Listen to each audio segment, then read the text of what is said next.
I'm 71. I'm saying this directly to you because I don't have the luxury of saying it later. I don't know how many laters I have left. What I do know is that if I don't say this now, it will never be said. And some things, once they stay unsaid long enough, disappear entirely. I'm not here to teach you anything. I'm not here to fix you. I'm talking because I'm near the end of my own road, and this is one of the few things I still feel responsible for saying out loud. The lie I believed was simple. That's why it worked so well. It didn't sound selfish or reckless. It sounded like responsibility. It sounded like something a grown man was supposed to believe. I told myself that money was the foundation of everything, that if I made sure the bills were paid, the future was secure, and there was something set aside for emergencies, then the rest of life would naturally settle into place. I believed love was flexible. I believed closeness was patient. I believed emotional connection could be postponed without consequences. In my mind, I wasn't neglecting my marriage, I was protecting it. Every long hour at work felt justified. Every conversation cut short felt temporary. Every moment of distance felt like a necessary sacrifice for something better later on.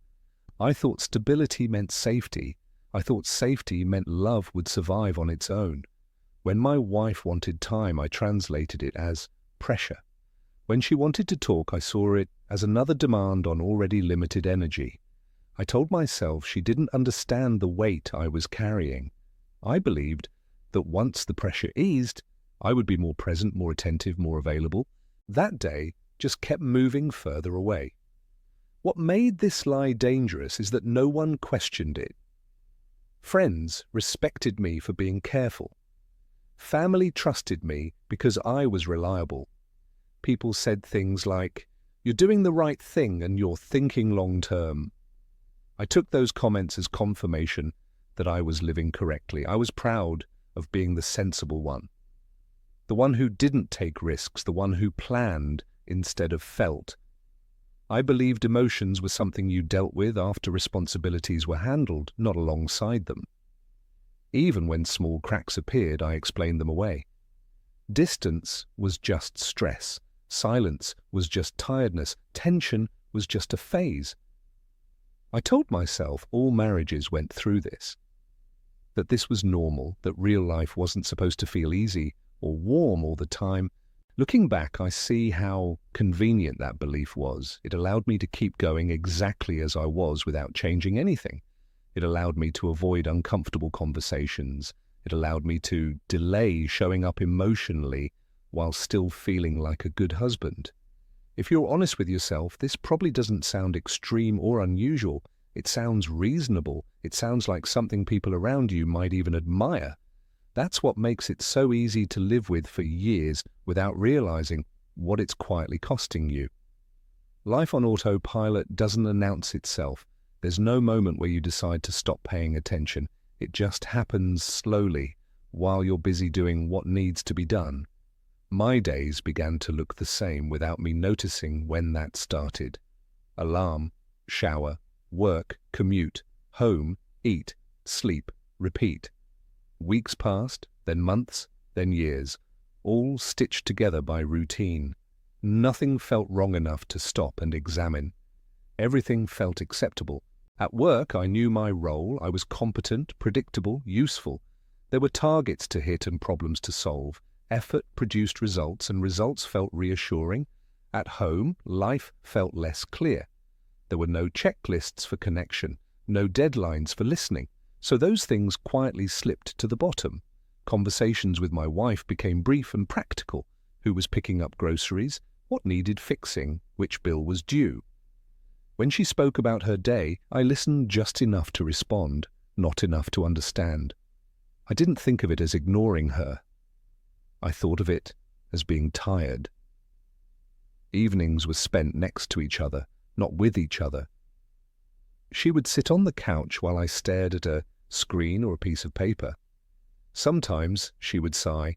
Sometimes she would try to talk. Sometimes she would say nothing at all.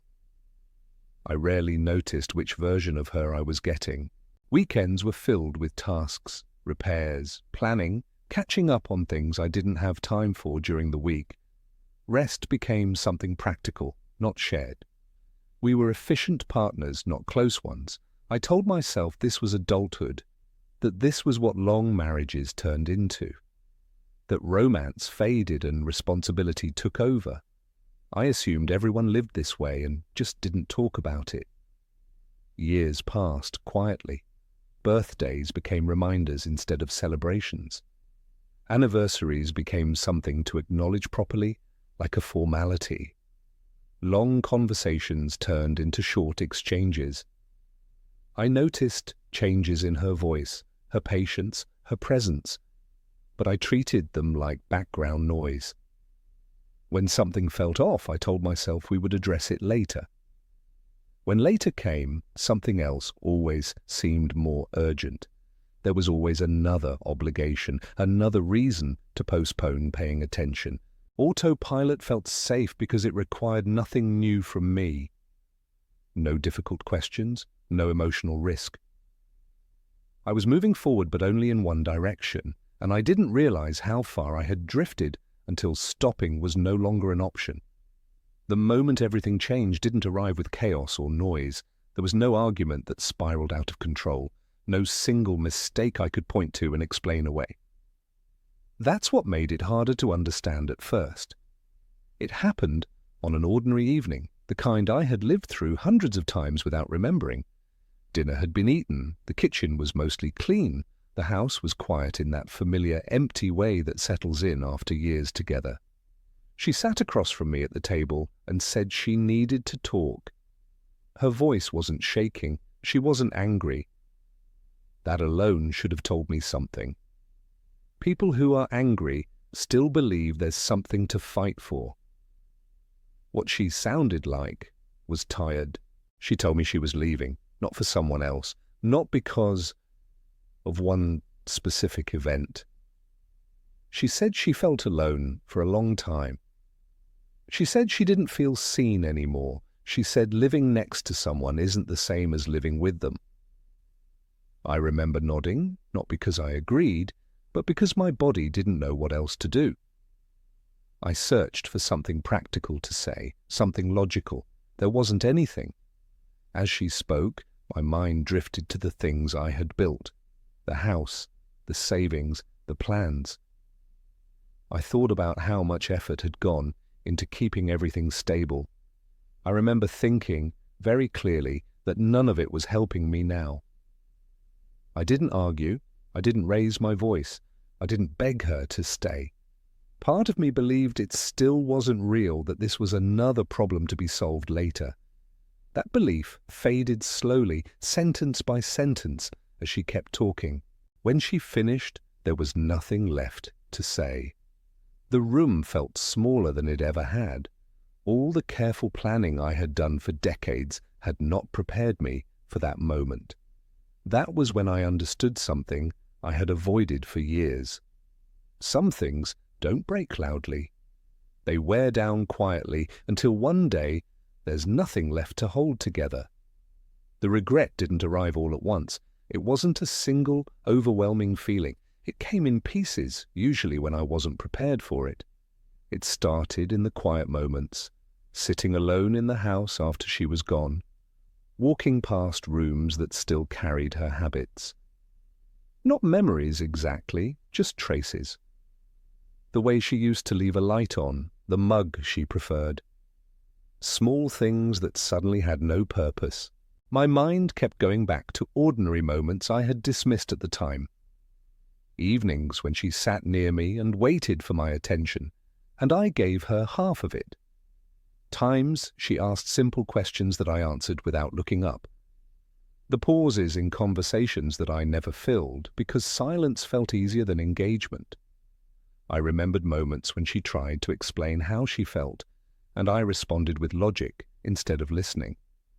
I remember telling her things like, "Things will calm down soon," or "We just need to get through this phase." I treated her emotions like temporary inconveniences instead of signals. There were chances I didn't take because they seemed impractical. Trips we didn't go on because they felt unnecessary. Invitations I declined because I was tired.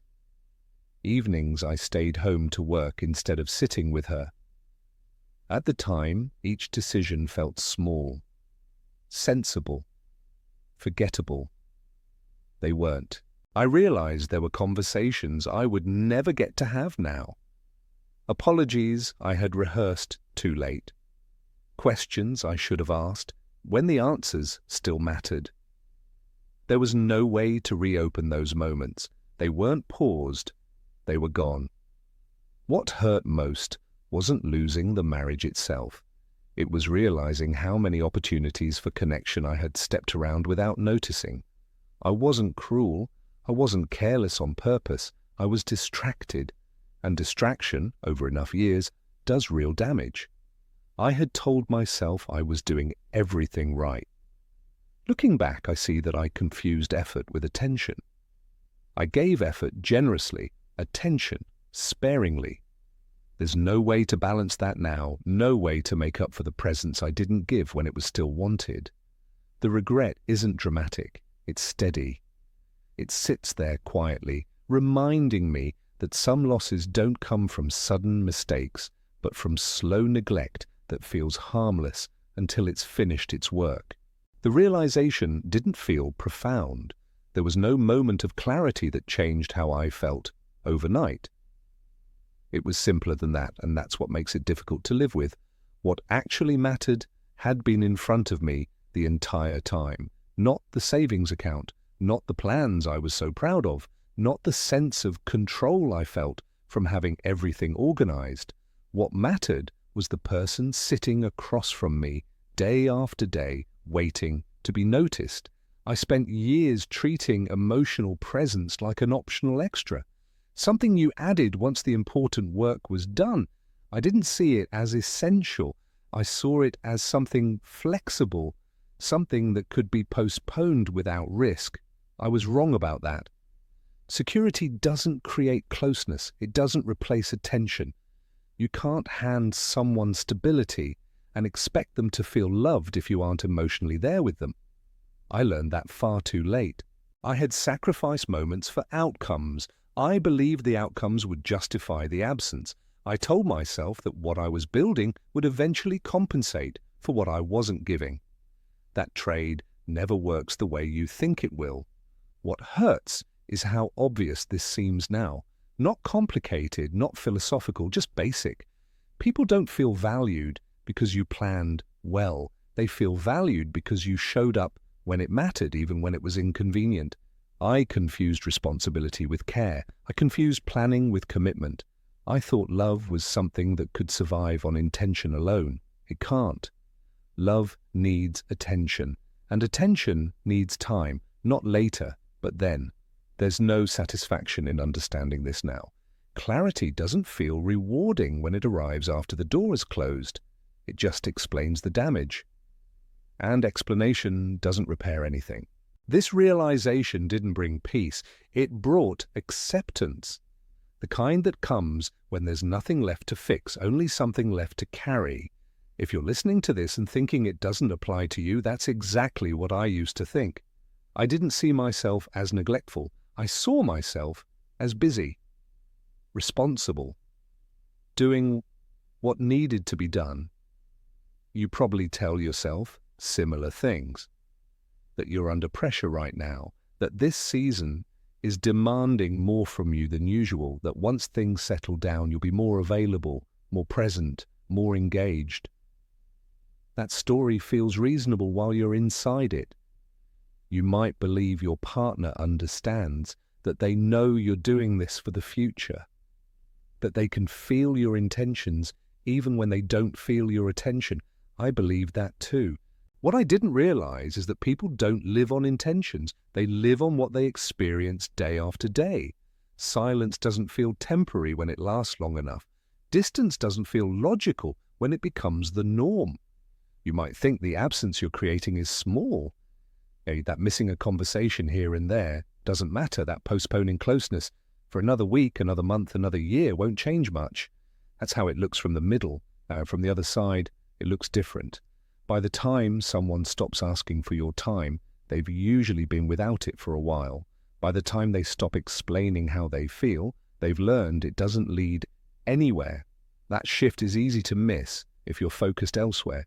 You tell yourself you'll notice when things are truly wrong. I thought I would too. I assumed there would be a clear signal. There usually isn't. There's just a gradual quiet.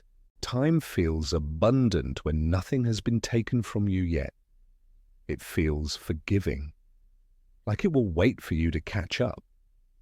It doesn't warn you when you're using it in a way you can't undo.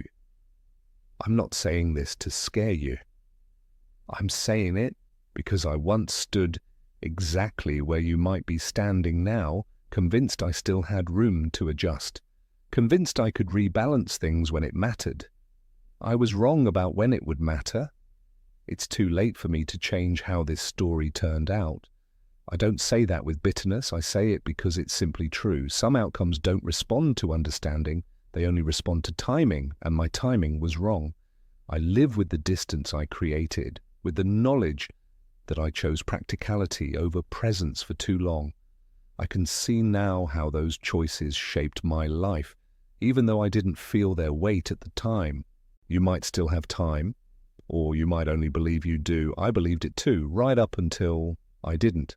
That belief was comfortable. It allowed me to delay difficult shifts and stay where I was. I'm not promising you that paying attention will fix everything. I'm not suggesting that showing up more will guarantee anything at all. Life doesn't work that cleanly. What I am saying is that the moment you assume something important can wait, you've already made a decision, and decisions made quietly over long periods tend to matter the most. So consider this while you still have the chance to consider it, not later, not after things calm down, not after you feel more ready, now while nothing has forced your hand yet, because once it does, the choice won't be yours anymore.